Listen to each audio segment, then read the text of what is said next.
Bonjour les amis gourmands, merci de me rejoindre aujourd'hui pour une nouvelle recette. Nous allons faire une tarte au citron.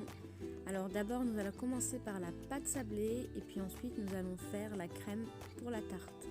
Donc pour cela, il nous faudra 250 g de farine, 100 g de beurre, 80 g de sucre glace et un œuf.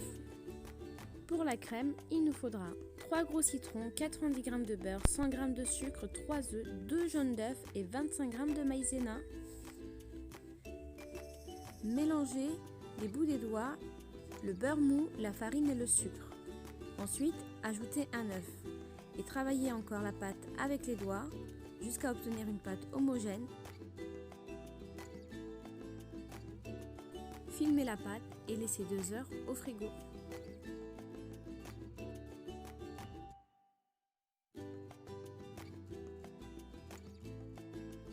Une fois notre pâte bien refroidie, étalez la pâte entre 2 papiers de cuisson.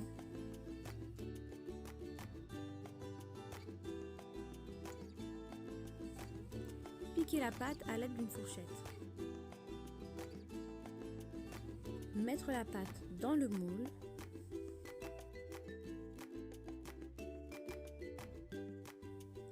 Ajoutez un disque de papier cuisson. Et rajoutez des billes. Enfournez à 180 degrés pendant 20 à 25 minutes.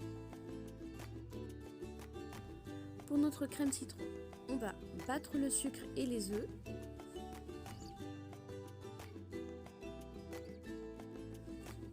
Ajouter la maïzena.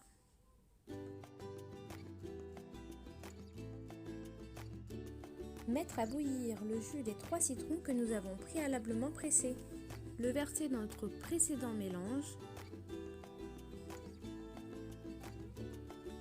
et remettre le tout sur le feu. Quand la crème est cuite, nous allons le retirer du feu et rajouter le beurre petit à petit tout en le mixant.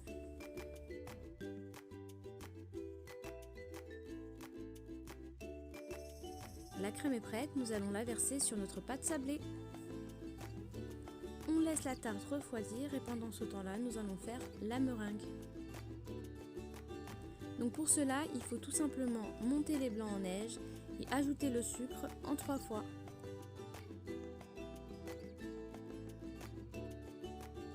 Notre meringue est prête quand on a un joli bec d'oiseau.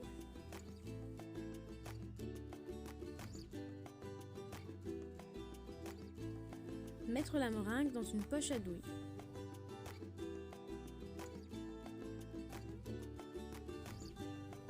Pour la décoration, nous allons pocher la meringue sur la tarte. J'ai fait le choix de faire seulement la moitié car tout le monde n'aime pas la meringue.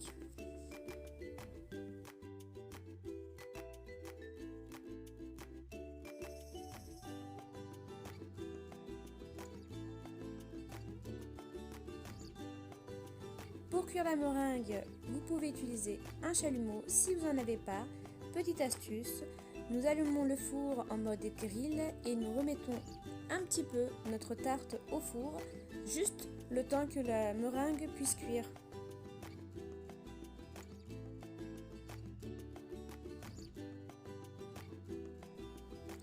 Notre tarte est enfin prête, j'espère que la recette vous aura plu. N'hésitez pas à liker, à commenter, à partager, à vous abonner si vous ne l'avez pas encore fait. Je vous dis à la prochaine, mais surtout, bonne dégustation!